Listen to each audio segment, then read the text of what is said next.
ಆಲಸ್ಯವು ಬಡತನದ ಬಾಗಿಲು, ಪರಿಶ್ರಮವು ಧನದ ಹೆಬ್ಬಾಗಿಲು. ಹೆಚ್ಚು ಸಂಪಾದಿಸುವುದು ಒಂದು ಕಲೆ, ಆದರೆ ಕಡಿಮೆ ಖರ್ಚು ಮಾಡುವುದು ಅದಕ್ಕಿಂತ ದೊಡ್ಡ ಕಲೆ. ಇತರರು ನಿದ್ದೆ ಮಾಡುವಾಗ ನಿದ್ದೆ ಬಿಟ್ಟವರಿಗೆ ಜಗತ್ತಿನಲ್ಲಿ ಬಹಳ ಅವಕಾಶಗಳಿರುತ್ತವೆ.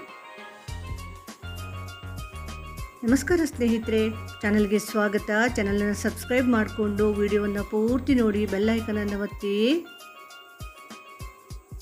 ಸ್ವಂತ ಉದ್ಯೋಗವಾಗಲಿ ಉದ್ದಿಮೆಯಾಗಲಿ ಶ್ರೀಮಂತಿಕೆಯ ಸತ್ವ.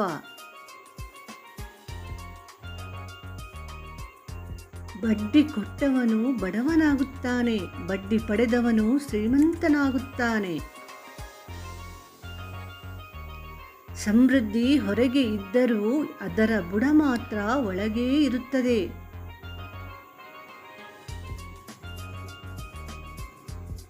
ಪ್ರತಿದಿನ ನೀವು ಹಣಕ್ಕಾಗಿ ಕೆಲಸ ಮಾಡಿ ಮತ್ತು ಹಣವನ್ನು ನಿಮಗಾಗಿ ದುಡಿಯಲು ಬಿಡಿ.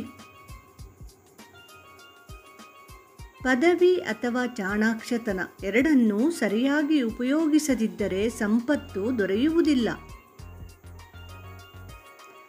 ಬಡತನ ತಾತ್ಕಾಲಿಕ ಕೊರತೆಯಲ್ಲ, ಆದರೆ ಅದರಿಂದ ಹೊರಬರಲು ಕಲಿಯದಿರುವುದು ಶಾಶ್ವತ ಕೊರತೆ.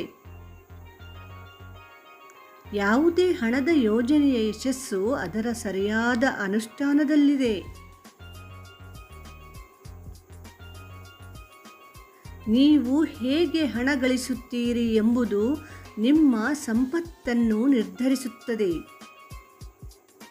ಧನಿಕನಾಗಲು ಮೊದಲಿಗೆ ಮನಸ್ಸು ದೃಢವಾಗಿ ನಿಶ್ಚಯಿಸಬೇಕು.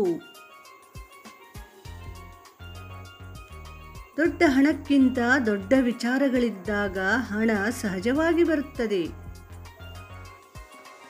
ಪ್ರತಿಯೊಬ್ಬರೂ ಸಂಪತ್ತಿಗೆ ಅರ್ಹರು, ಆದರೆ ಅದನ್ನು ಗಳಿಸುವ ಮಾರ್ಗ ಬಹಳ ಮುಖ್ಯ.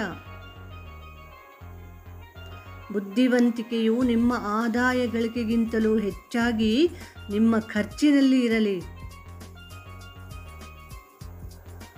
ಸಮಯದ ಸದ್ಬಳಕೆ ಆರ್ಥಿಕ ಸ್ವಾವಲಂಬನೆಯ ಮೂಲ. ಸ್ವಪ್ನಗಳು ಆಕಾಶದಷ್ಟು ದೊಡ್ಡದಾಗಿರಲಿ, ಆದರೆ ಪಾದಗಳು ನೆಲದಲ್ಲಿ ಸ್ಥಿರವಾಗಿರಲಿ. ಧನ ಸಂಪಾದನೆ ಯಶಸ್ಸಿನ ಒಂದು ಭಾಗವಾದರೆ ಅದನ್ನು ಮರುಹೂಡುವುದು ನಿಜವಾದ ಯಶಸ್ಸು.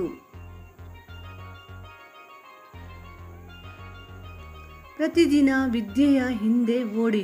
ಜ್ಞಾನದಿಂದ ಹಣ ಸ್ವತಃ ಬರುತ್ತದೆ, ಹಣದ ಹಿಂದೆ ಓಡದಿರಿ. ವಿಡಿಯೋನ ಪೂರ್ತಿ ನೋಡಿದ್ದಕ್ಕಾಗಿ ಧನ್ಯವಾದಗಳು. ಚಾನಲನ್ನು ಸಬ್ಸ್ಕ್ರೈಬ್ ಮಾಡ್ಕೊಳ್ಳಿ, ವಿಡಿಯೋಗೊಂದು ಲೈಕ್ ಕೊಡಿ ಹಾಗೂ ಶೇರ್ ಮಾಡಿ. ನಮಸ್ಕಾರ.